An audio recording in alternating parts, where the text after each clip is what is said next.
एक पत्रकार ने एक मुसाफिर जिसका नाम होता है टूटू विश्वास, उसके सामने माइक लगाते हुए उससे सवाल किया कि तुमने अपनी आंखों से क्या देखा था।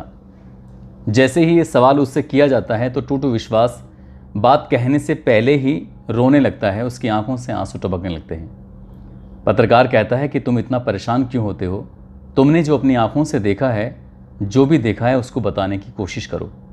वो कहता है कि मैंने जो अपनी आंखों से जो मंजर देखा है उससे पहले कभी नहीं देखा। लाशों के ढेर चारों तरफ पड़े हुए थे, लोग चीख रहे थे, चिल्ला रहे थे।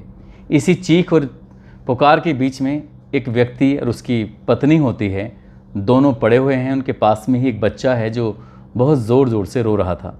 मैंने पूछा कि ये बच्चा किसका है, तभी एक व्यक्ति कहता है कि इस बच्चे की माता और पिता दोनों ये पड़े हुए हैं, मर चुके हैं।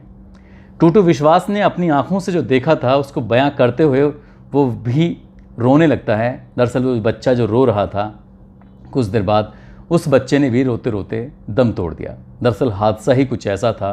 इस हादसे में अभी तक मरने वालों की संख्या लगभग 300 के आसपास पहुंच चुकी है और घायलों की संख्या लगभग 900 के आसपास पहुंच चुकी है, जिसमें न जाने कितने ऐसे लोग हैं जिनके हाथ, पैर, सर, शरीर के अलग अलग अंग पूरी तरह से ख़राब हो गए हैं।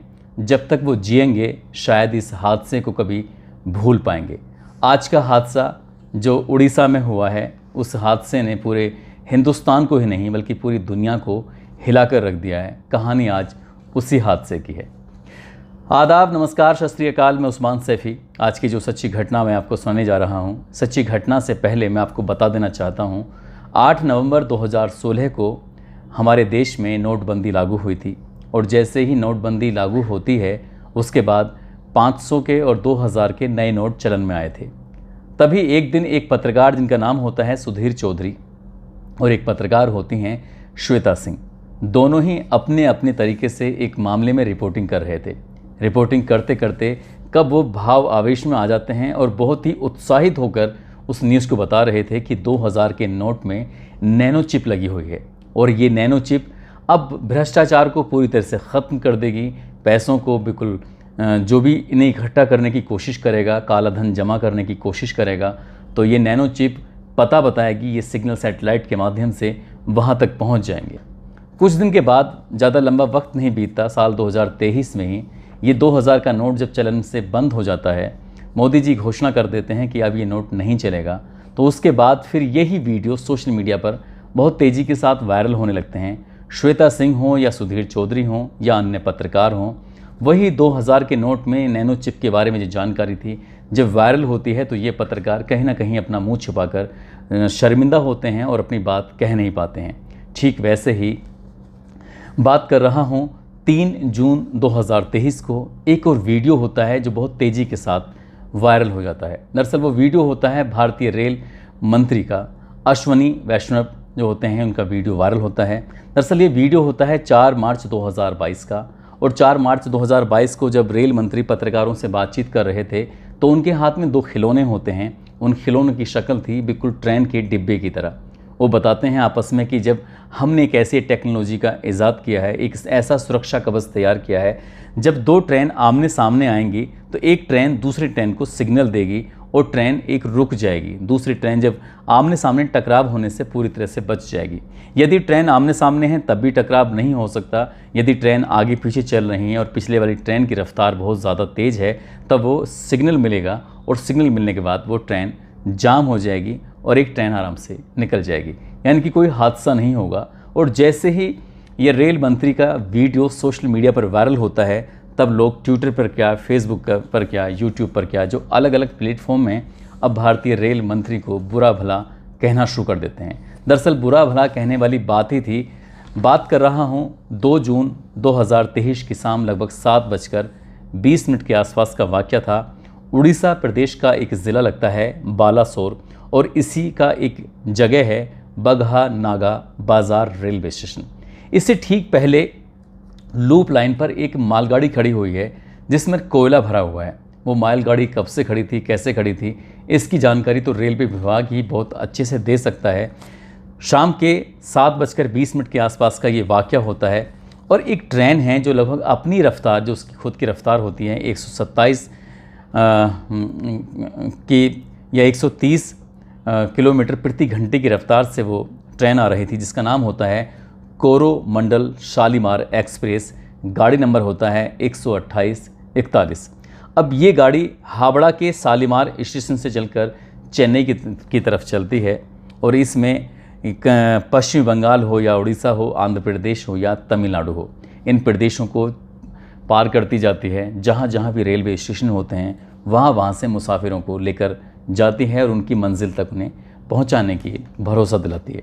लेकिन इनका भरोसा टूट जाता है 2 जून 2023 की शाम लगभग 7:20 पर इसी बहानागा बाज़ार रेलवे स्टेशन जो होता है उससे ठीक पहले, लगभग बताया जाता है कि 35 किलोमीटर के पहले जंगल की तरफ एक जो ये मालगाड़ी खड़ी हुई है, उसी मालगाड़ी के पास पहुंचने से पहले ही कोरोमंडल शालीमार एक्सप्रेस अपनी पटरियों से उतरकर और इससे जाकर बहुत तेज़ी के साथ टकरा जाती है। कई डिब्बे ऐसे होते हैं जो पटरी से उतरकर इधर उधर फैल जाते हैं और कई डिब्बे ऐसे होते हैं मालगाड़ी के जो वो भी अपनी पटरी से इधर उधर गिरकर फैल जाते हैं। कई बहुत सारे मुसाफिर बैठे हुए थे। मुसाफिरों की चीख पुकार मच जाती है, लोग शोर मचाने लगते हैं। ज़ोर का हादसा था, इस हादसे की गूंज कई किलोमीटर दूर तक फैल जाती है। लोग समझ नहीं पा रहे थे, कोई कह रहा था कि बम फूट गया है, कोई कह रहा है कि वाहन आपस में भिड़ गए हैं। लोग, इन्हें किसी को पता ही नहीं था।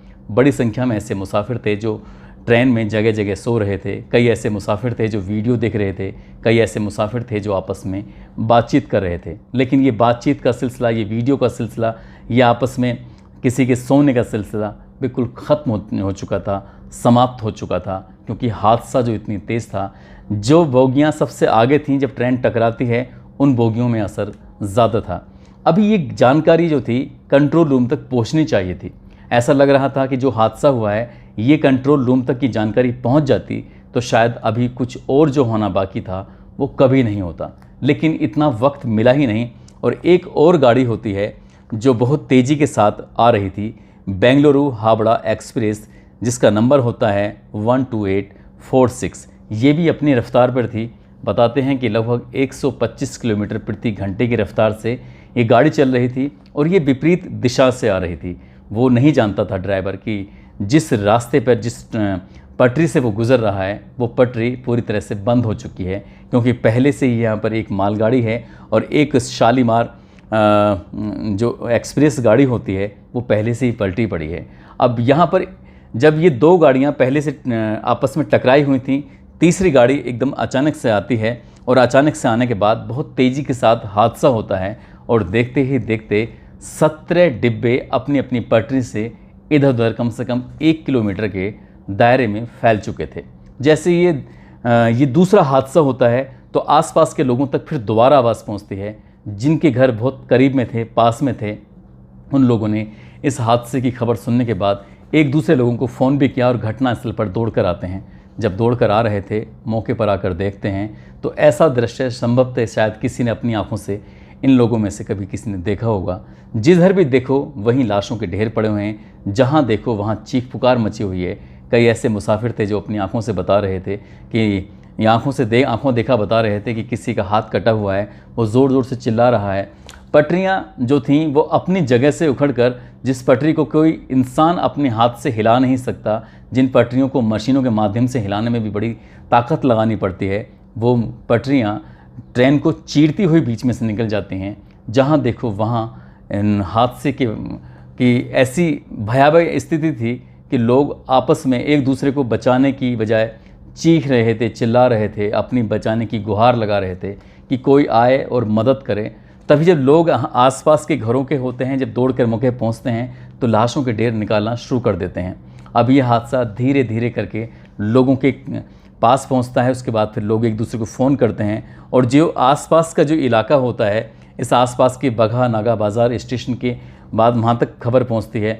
फिर ये खबर पूरे सोशल मीडिया के माध्यम से पूरे इंडिया में फैल जाती है और उसके बाद फिर लाशों का सिलसिला निकलना शुरू हो जाता है। अब चाहे वो SDRF है, वो NDRF हो, पुलिस हो, लोकल के लोग हों, जो भी थे अपने अपने हिसाब से मदद करने में जुट जाते हैं। मदद का सिलसिला लगातार चल रहा था और लाशें निकलना शुरू हो जाती हैं।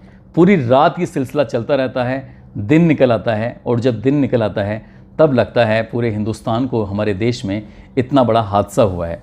अब मीडिया में जब खबर चलनी थी तो मीडिया में खबर चलनी ये थी कि ओडिशा के बालासोर ज़िलों में एक ऐसा बड़ा हादसा हुआ है जहां पर मरने वालों की संख्या लगभग 300 के आसपास पहुंच चुकी है, जिसमें लगभग 900 लोग घायल हुए हैं और 900 लोग घायलों में लगभग 450 की हालत ऐसी है जो या तो कोई अपंग हो चुका है या किसी की आंख खराब हो चुकी है या पूरी तरह से वो ज़िंदगी भर ऐसे ही अपनी हादसे को कभी भुला पाएगा। अब मीडिया में खबर चलनी शुरू हो जाती है तो मीडिया वाले याद दिलाते हैं कि 6 जून 1981 को बिहार के बागमती में जब एक ट्रेन गुजर रही थी, ये ट्रेन जाती है मानसी से सहरसा की तरफ, जब ये ट्रेन जा रही थी तो अचानक ही ऐसा लगता है ड्राइवर को जैसे कोई सामने आ चुका है और ब्रिज होता है बागमती नदी का, और उस जगह पर रोकने की वो कोशिश कर रहा था लेकिन ब्रिज पर वो गाड़ी को रोक नहीं पाता और रफ्तार गाड़ी की तेज़ थी, ब्रेक तेज़ी से मारे जाते हैं और एक के बाद एक 9 डिब्बे निकलकर बागमती की नदी में गिर जाते हैं। बरसात के दिन थे, बारिश तेज़ हो रही थी और नदी पूरी उफान पर थी। 9 के 9 डिब्बे इस नदी में समा जाते हैं और लगभग 800 लोगों की घटनास्थल पर मौत हो जाती है। इसके बाद फिर कई ऐसे हादसे होते हैं जिन हादसों के बारे में बताया जाता है कि पूर्व में ये हादसे हुए थे, उस वक्त ये हादसे हुए थे, लेकिन इसी बीच में एक वीडियो सोशल मीडिया पर वायरल होने लगती है भारतीय रेल मंत्री की। उन्होंने जो दावा किया था, उन्होंने कहा कि हमने एक ऐसा सुरक्षा कवच रेल के लिए तैयार किया है, जब ट्रेन आपस में भिड़ने की स्थिति में होंगी तो एक ट्रेन रुक जाएगी, दूसरी ट्रेन अपनी मंजिल की तरफ चली जाएगी। यदि ट्रेन आगे पीछे होंगी तो जो पीछे वाली ट्रेन होगी वो खुद रुक जाएगी, आगे वाली ट्रेन निकल जाएगी। लेकिन कोई नहीं जानता था ये जो बातें हैं ठीक वैसे ही हो रही थीं जैसे कि देश की जाने मानी पत्रकार श्वेता सिंह हों या सुधीर चौधरी हों, जैसे 2000 के नोट से वो चिप निकाल रहे थे कि ये नोट जब भी कभी संग्रह होगा, एकत्र होंगे तो उसके बाद एक सिग्नल देंगे सैटेलाइट के माध्यम से, और सैटेलाइट के माध्यम से पता चल जाएगा कि काला धन जमा कहाँ हो रहा है। और वो कोई नहीं जानता था कि ऐसी कोई नैनो चिप है ही नहीं, और मीडिया ने ये दिखाने की, जताने की कोशिश की, ठीक जैसे कि भारतीय रेल मंत्री ने ये बताने की कोशिश की कि अब हमारे देश में कभी हादसे नहीं होंगे। लेकिन उड़ीसा के बालासोर में जब हादसा होता है 300 के करीब लोग मर जाते हैं और 450 के आसपास इसमें अपंग जैसी स्थिति में पहुंच जाते हैं, तो उसके बाद सबसे पहले घोषणा करती हैं पश्चिम बंगाल की मुख्यमंत्री ममता बनर्जी। वो कहते हुए बिल्कुल भी हिचकती नहीं है, उन्हें लगता है कि अब आया है मौका राजनीति करने का। उन्होंने तुरंत ही ये ऐलान कर दिया कि मरने वालों में यदि उनके प्रदेश का कोई व्यक्ति होगा तो उसे वो 5 लाख रुपए की घोषणा करेंगे, उसके परिवार की आर्थिक मदद करेंगे। अब जब ये मदद की घोषणा की जाती है तब रेलवे को लगता है कि कहीं ऐसा ना हो कि हम लोग पीछे रह जाएं, तभी उन्होंने मरने वालों को 10-10 लाख रुपए की आर्थिक मदद की घोषणा कर दी। और फिर पीएमओ ऑफिस से भी ये घोषणा की जाती है कि हम मरने वालों को 2-2 लाख रुपए की घोषणा करेंगे। जब ऐसे कोई मरता है, जब किसी का जाता है, तो पब्लिक को, लोगों को शांत करने के लिए, सोशल मीडिया को थामने के लिए बस ऐसे ही घोषणा कर दी जाती हैं और इन हादसों को भुला दिया जाता है। लेकिन जैसे हम बात करें साल 1956 में महबूब नगर रेलवे स्टेशन के निकट एक हादसा होता है और एक साथ ट्रेन हादसे के बाद 112 लोग मारे जाते हैं। जब वो 112 लोग मर जाते हैं तो उन दिनों थे रेल मंत्री लाल बहादुर शास्त्री। उन्हें बड़ा अफसोस होता है, दुख होता है, वो सोचने पर मजबूर हो जाते हैं कि ये जो हादसा हुआ है इसमें कहीं ना कहीं उनकी गलती है। तभी रेल मंत्री होते हुए लाल बहादुर शास्त्री एक पत्र लिखते हैं भारत के प्रधानमंत्री पंडित जवाहरलाल नेहरू को और कहते हैं कि जो हादसा हुआ है इसके लिए कहीं ना कहीं मैं जिम्मेदार हूँ, इसलिए मैं इस पद पर नहीं रहना चाहते। लेकिन पंडित जवाहरलाल नेहरू ने इस पत्र को लेते हुए, रखते हुए कहा कि ठीक है, आप शास्त्री जी परेशान मत होइए और इसका हल निकालने की कोशिश करते हैं। उनका इस्तीफा स्वीकार नहीं किया गया था, मंजूर नहीं किया गया था। अभी 3 महीने का वक्त गुजरा ही था कि अलियानूर एक जगह होती है, उसमें एक हादसा फिर से हो जाता है और ट्रेन हादसे में अब की बार 114 लोग मारे जाते हैं। पिछले हादसे में 112 लोग मारे गए थे, इस बार के हादसे में 114 लोग मारे जाते हैं। तब लाल बहादुर शास्त्री जी ने कहा था कि अब मैं किसी भी कीमत पर अपने इस पद पर नहीं रहूँगा, चाहे पंडित जी आप कितना ही मुझे अपने पद पर रखने की या रोकने की कोशिश करें। पंडित जी ने भले ही चाहे कोशिश की हो, लेकिन लाल बहादुर शास्त्री जी ने साफ इनकार कर दिया था। लाल बहादुर शास्त्री जैसे नेता हमारे देश को मिलना इतना आसान नहीं है जितना पहले मिल जाया करते थे। लेकिन जिस तरह से ये रेल हादसा होता है, रेल हादसे के बाद अब एक दूसरे पे छींटाकसी करने की बातें शुरू हो जाती हैं कि इसने ये गलती है, इसकी ये गलती है। लेकिन हमारे देश में जब चुनाव होता है तो अरबों खरबों रुपए यूं ही बर्बाद कर दी जाते हैं। लेकिन रेल जैसी जब इसमें अभी भी बड़ी संख्या में मज़दूर तबके के या अच्छे बड़े घरों के लोग जब यात्रा करते हैं तो इन लोगों की जान माल की सुरक्षा के लिए कोई ख़ासा इंतज़ाम नहीं होता, और जो प्रेस कॉन्फ्रेंस होती है तो बड़ी बड़ी बातें कर दी जाती हैं। जबकि बताने वाले ये बताते हैं कि इस ट्रेन हादसे में जो मरने वालों की संख्या सबसे ज़्यादा होती है वो उन लोगों की होती है जो अलग अलग प्रदेशों में अपने घर के, अपने परिवार को छोड़कर मेहनत मजदूरी करने के लिए दूर दराज जाते हैं। और ज़्यादातर जब लोगों के सामने जब मीडिया वाले पहुंचते हैं, उन्होंने जब माइक लगाने की कोशिश की, उनसे बातचीत करने की कोशिश की, तो ज़्यादातर लोग यही कह रहे थे कि वो मजदूरी करते हैं, कोई राजमिस्त्री का काम करता है तो कोई रेहड़ी लगाने का काम करता है। अब उनके परिवार का क्या होगा, उनके परिवार का भरण पोषण कैसे होगा, जो मर गए हैं उनकी ज़िंदगी के बाद जो परिवार के बाकी लोग बचते हैं वो लोग कैसे जिएंगे, और जो लोग अपंग हो चुके हैं वो अपनी ज़िंदगी आगे कैसे जिएंगे। ये बहुत सारे सवाल हैं अभी बाकी हैं। हादसा की जिम्मेदारी कौन लेगा, हादसे की असली वजह क्या थी, जो ट्रेन चला रहे थे वो भी शायद इस हादसे में बचे नहीं हैं। यदि वो बचे होते तो वो सही जानकारी देते। अब असली जानकारी कौन देगा, क्या देगा, ये तो खैर भविष्य के गर्भ में छिपा है, उसमें कितनी सच्चाई होगी ये भी आप अच्छी तरह जानते हैं। दोस्तों, इस पूरे घटनाक्रम को सुनाने का उद्देश्य किसी को परेशान करना नहीं है, किसी का दिल दुखाना नहीं है, बल्कि आपको जागरूक करना है, आपको सचेत करना है, आपको बताना है, आपको जताना है कि इस हादसे में जैसे दंपति के घायल होने के बाद उनकी हादसे में मौत हो जाती है, उनका बच्चा रो रो कर दम तोड़ देता है, ऐसे ना जाने कितने लोग आज अपने हमेशा के लिए ख़त्म हुए हैं, मर चुके हैं। आप सब लोग अपना ख्याल रखें, सुरक्षित रहें। जय हिंद, जय भारत।